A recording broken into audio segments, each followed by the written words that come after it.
Maligayang Pasko po mga kababayan, si Kamanong po, nagbabalik na naman po muli para po magkomento po sa inyo dito po sa Tambayang Makabayan. Samahan niyo po inyong lingkod, magkomentuhan po tayo. Magandang umaga po muna sa inyo, tanghali, hapon, gabi at madaling araw po sa ating lahat.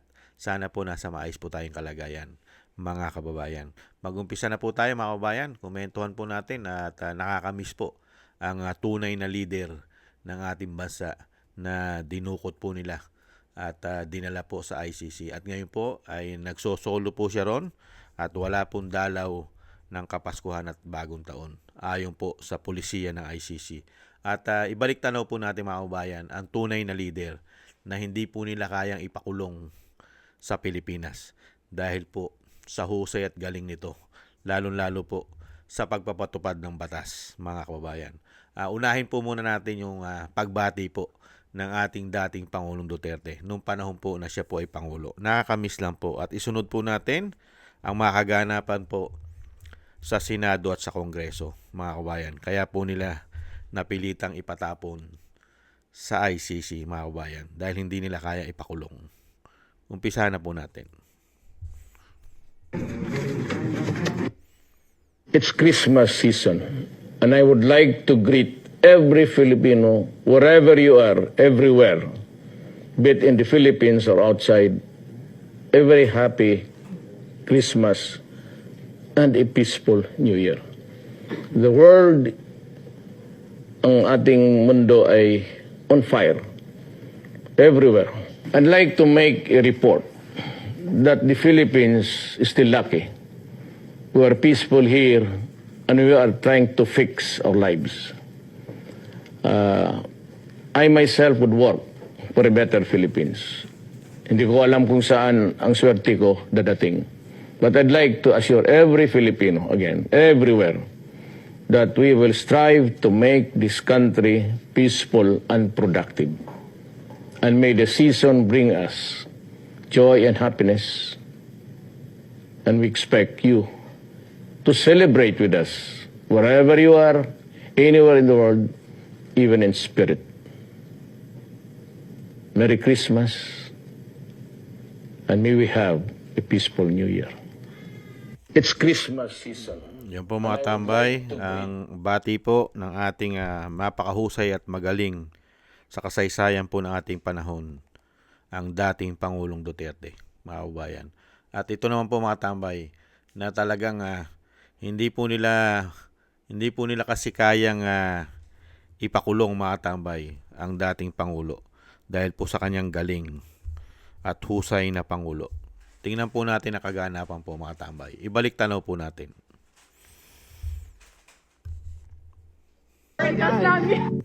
Nakakainis mang isipin ang mga ganitong gawain na inihalal ng taong bayan na makatulong sa pangangailangan ng bansa, na lalong gumugulo ang ating bansa at walang pinupuntahan kundi ang hangarin lamang nila ay maipakulong at maghiganti sa dating presidente. Napilit nilang pinaamin sa kanilang kagustuhan pero hindi nila ito magawang paikot-ikutin. Dahil abogado prosecutor ang dating presidente, ang samahan nila Hontiveros at Leila de Lima na Liberal Party. Sila ang numero 1 gumagawa ng mga ganitong bagay. Inakala ng mga ito na magtatagumpay sila sa kanilang layunin, pero mahihirapan silang gawin ang kanilang gustong mangyari na maipakulong. Dahil magaling ang taong ito na hindi nila basta-basta na mahuhuli sa kanilang patibong, na ang nakaraang panahon ay ibinabalik pa nila na wala namang silang napatunayan. Dati na itong issue na gusto nilang palabasin na masamang tao ang dating Presidente Duterte na siyang nagbigay ng pagbabago sa ating bansa. Inakala nila na ang Pangulong Duterte ay kanilang maloloko dahil isa itong abogado na hindi nila kayang paikutin at linlangin na mas nakakaalam ng mga batas. Na hindi nila nagawang ipakulong ang dating Pangulo sa sarili nitong bansa. Kaya ginawa nila ang paraang ito upang gamitin ang ibang korte sa labas ng bansa, ang ICC. Gamit daw ang malaking pondong ito. Ang sabi ni Romualdez, kailangan bigyan mo ako ng 3 trilyon para ma-corner natin ang mga Duterte. Ako nang bahala kay Inday Sara. So yun ang mga information na karating sa akin. Bigyan mo ako 3 trilyon at ipapakulong natin si Pangulong Duterte. So lahat ng yan ay nangyari. Ilang isang Filipino Guerrilla Forces is neutral.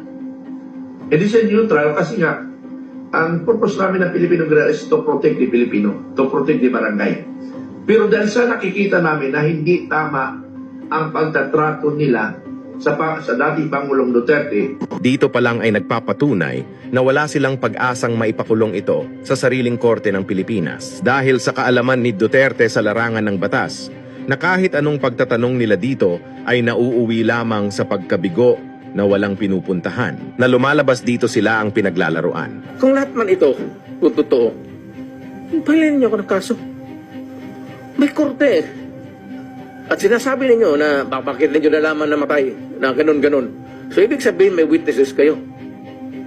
O, file the case in court or file the cases in court. Sabi ko nga dito sa ano ko, mine and mine alone. Gusto ko ang syudad ko maganda, malinis, at livable. At sa awa ng Diyos, ako ang nauna sa Pilipinas. Alam mo bakit, sir? Ako po'y empleyado lang ng gobyerno. I started as a prosecutor. Kaya kapa ko yung kriminalo, pati yung mga criminals.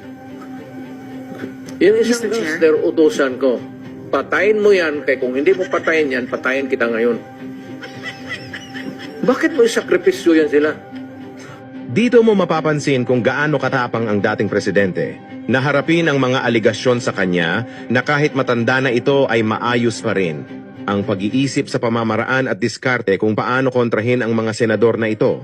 Kung ako ang tatanungin, kulang na kulang ang 6 na taon niyang panunungkulan sa ating bansa dahil ang mga ganitong klase ng tao na nakakaalam ng mga batas. Ito ang dapat namumuno sa ating bansa na hindi na pinapalitan sa gobyerno dahil sa maling sistema ng bansa at hindi pagbabago ng Constitution. Isa rin sa mga dahilan ang papalit-palit ng Pangulo na nag-iiba-iba ang pagpapatakbo, na kahit sinong presidente ang maupo pag hindi nila kaalyado at tapos na ang termino hahanapan, nila ito ng issue upang mapanagot sa mga kasong iiba bato nila sa kanya at iimbestigahan nila sa Senado na magiging sanhi ng gulo, kaya walang umaasikaso sa problema ng bansa na walang pagbabago. Bakit sir, yan ba ang trabaho ng pulis? Na pumatay ng mga suspected criminals? May I Namatay, interrupt Mr. Chair. you? I'm done, Mr. Chair. for now. Kindly. Itong mga to, ma'am, galing ito ng mga sa Academy PMA. Hindi ito mga bubo. Hindi rin ito papayag na utosan mo ng illegal. Correct. Yes. Very incorrect po, Yes, I may say as a it's civilian, not, sa professional police. Ano na natin yan, ma'am? That's your view. It's not my view only, Mr. Chair. Thank you for putting it on record. Pagka-mayor, pagka-prosecutor. Ako, alam ko, dumaan ako, prosecutor, mayor, presidente, alam ko ang trabaho ko. Ang sinabi ko, ganito, prangkahan tayo, encourage the criminals to fight. Encourage them to draw their guns. Yan, buhay yan. Ayan ang sila, yan ang instruction ko. Pati yan si Boy. Encourage, pati yan si De La Rosa, encourage them lumaban. Pagka lumaban, patayin ninyo para matapos na ang problema ko sa siyudad ko. Noong na-presidente ako, ganun rin sa command conference. Diyan sa Malacanang. Yan ang utos ko. Bakit ko pagbigyan important? Sinabi ko yan sa mga pulis.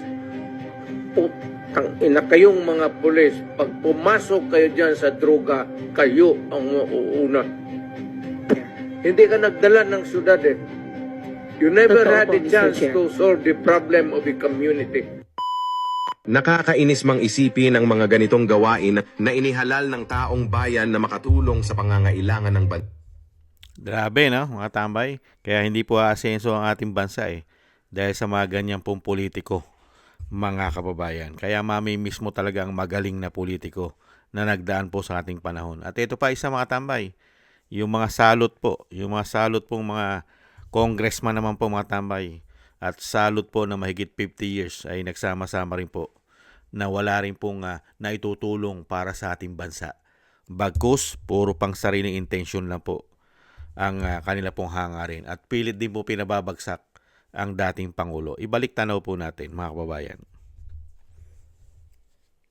Ang lagi namin Ganitong kagaling ang taong ito sa pag-iisip, sa pagsagot, at tapang sa pagkontra sa mga kongresista.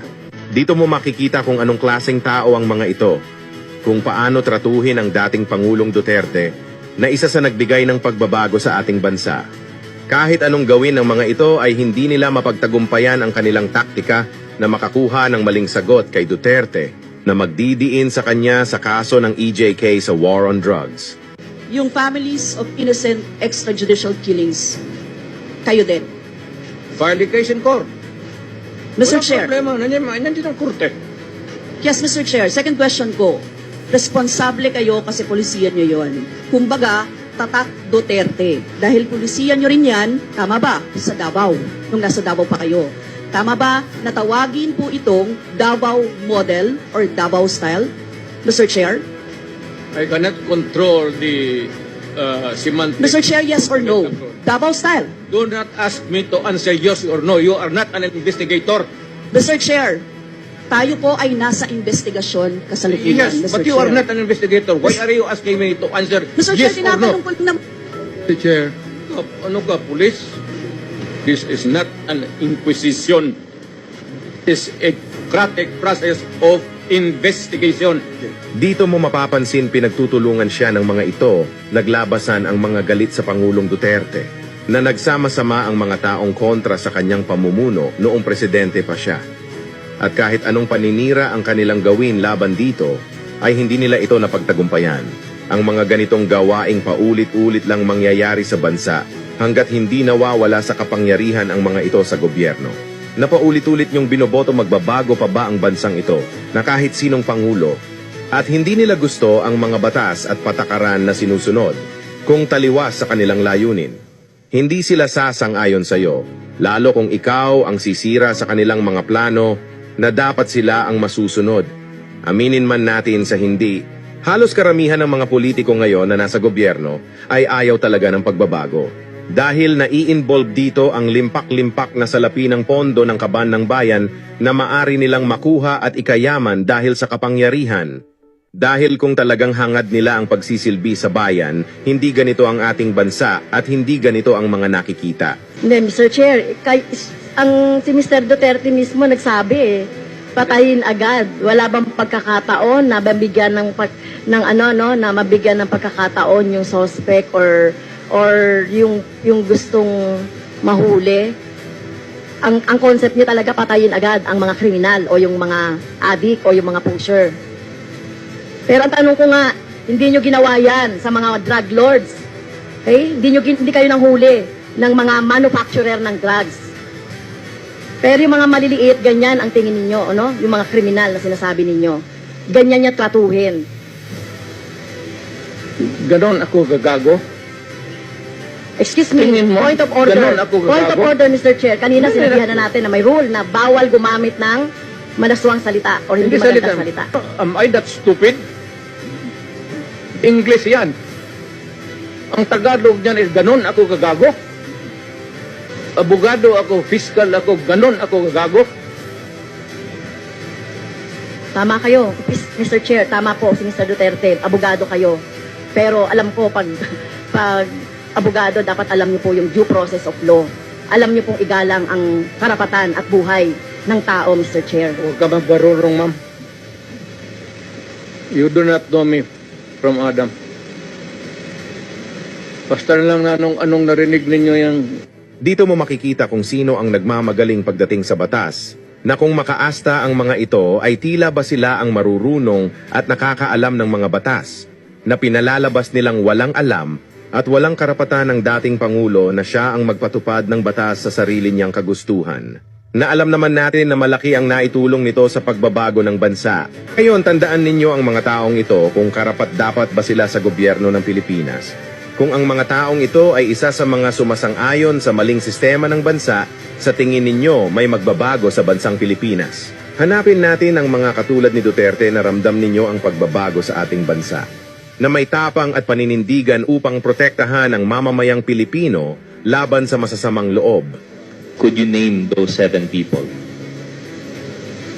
Kung pwede niyo po ipangalan yung 7 members ng DDS na yan po. your personal civilian DDS, which you mentioned is apparently counterinsurgency force. Currently, even if they exist, why would I tell you the names now to you? Ang tingin mo sa akin, stupido? Mr. President, because we're in an investigation in aid of legislation, and we're ruling out that if they are in Mag-legislate relation kayo. to the drug war, Huwag mo akong isali dyan because I would be putting the people in danger. Yung inyong legislation, mine is law and order. We are far apart in our discussion dito. Biro mo, bigay mo yung pangalan mo, you put the family and the persons in danger, and I take full responsibility. Huwag ka na maghanap ng iba. Ano yung 7-7 mo, dito ko na lang tutok sa akin. Ilan ko bang beses sabihin sa inyo, I take full responsibility. If you think that it's illegal or wrong, go ahead and file a case. I would be happy. Ganitong kagaling ang taong ito sa pag-iisip. Yan, kaya nga po mga tambay, wala po silang naisampang kaso dyan kay dating Pangulo sa ating bansa. Kaya nga po, pinilit na po nila, nakidnapin po. Yan po ang nakita ng sambayan ng Pilipino, ng buong mundo. Nakita po ang ginawa po nila na walang proseso at walang due process na ibinigay po sa dating Pangulo. Dahil hindi po nila kailanman kayang ipakulong sa Pilipinas. Puro lang po paninira. Dahil lahat po ng ginawa ni dating Pangulo ay puro po tama. Dahil siya po isang abogado at isang prosecutor, mga kababayan. At trabaho po ng isang Pangulo na protektahan ang mga Pilipino. Lalong-lalo po sa masasama. At lalong-lalo po sa bisyo na pulburon. Hindi po ba mga kababayan? Kaya po mamimiss mo talaga ang ganyang klase na Pangulo na nagdaan sa ating kasaysayan sa ating panahon. Hindi po ba? Ngayon, ano po ang nakikita po ninyo mga kababayan sa nanunungkulan ngayon sa ating bansa? May kapayapaan po ba? Meron po ba? Lalong-lalo sa pulburon at sa mga makakaliwa at sa mga kriminal, mga kababayan? At anong klaseng pinuno ngayon ang naglilingkod po sa ating bayan? Puro po korupsyon. Mag-aapat na taon issue ng korupsyon at pamumulitika. Samantalang sa dating Pangulo, pag-upo niya, problema ng bansa ang inasikaso niya. Di po ba? Pati mga hindi nagbabayad na mga oligarkiya ng tamang buwis ay hinabol niya. Ngayon po ba? Hinahabol po ba ngayon? Hindi ba? Pagsugpo sa kriminalidad. Pati nga ang mga makakaliwa at terorista sa Marawi, di po ba? Natuldukan niya ang issue po ron, mga kababayan. Kaya napakarami sa kabila nun, ay napakarami pa rin pong proyekto ang naibigay po niya sa ating bansa. Hindi po ba? Yung kanyang mga build. Pati nga taiang ilog, taiang dagat, nalinis dahil sa galing niya. At pati yung paghawak niya po, pag-shoulder ng napakatinding nagdaan po sa ating bansa at sa buong mundo. Di po ba? Ang pandemya, ang COVID-19 sa buong mundo, napakagaling niya pong hawakan at i-shoulder para po tayong lahat ay mabuhay, mga kababayan. Ganyan po, mamimiss mo ang magaling na presidente. Kaya nga po sabi ng ating kababayan na vlogger, talagang gugustuhin mo na ganyang klaseng leader kung ikaw ay matino. Kung ikaw ay matino at hindi ka lumalabag sa batas at lalong-lalong hindi mo pinapasok ang bisyong pulburon, ay gugustuhin mo at nanaisin mo maging Pangulo ng pangmatagalan, ang may pagmamahal sa bayan at tunay na naglilingkod sa taong bayan. Hindi po ba? Maligayang Pasko po mga kababayan at maraming salamat po kay dating Pangulong Duterte sa kanya pong 6 na taon na paglilingkod po ng tapat at mahusay na paglilingkod sa ating bansa. Maligayang Pasko po sa inyo dating Pangulong Duterte. At sana po lagi po kayo maingatan at madugtungan pa po ang inyong buhay. At panalangin po namin na sana po sa lalong mabilis ay makalabas na rin po kayo at makabalik na po sa Pilipinas. Maraming salamat po, PRRD. Thank you rin po sa mga nakagusto po ng ating Tambayang Makabayan sa YouTube at TikTok. At ganun din po sa mga subscribers po natin, sa mga nagko-comment, like, share, and subscribe. Thank you po sa inyo mga kabayan. Shoutout po sa inyo at maligayang Pasko po. At thank you rin po at shoutout po at maligayang Pasko po sa mga nagbibigay po ng biyaya.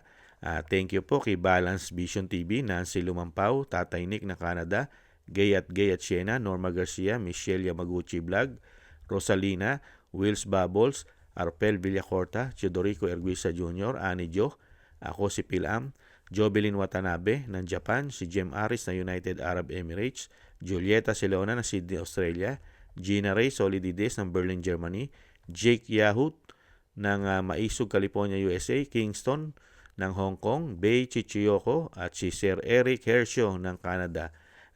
Thank you po sa inyo. Maligayang Pasko po. Happy holidays po mga kababayan. At ingat po kayo sa inyo po mga paggawa. Thank you po. At syempre po, dasal at panalangin po natin mga kababayan na tayo pong lahat, ang ating buong sambayanan at ang pamilya Duterte, ang ating Vice President at ang dating Pangulo, tayo pong lahat sana ay mailayo sa kapahamakan. At madugtungan pa po ang buhay at kalakasan ng dating Pangulo. Maraming salamat po sa mga dasal po mga kababayan. Maraming salamat po. Happy holidays. God bless po sa atin lahat. Maligayang Pasko po. Ingat po tayo. Bye-bye.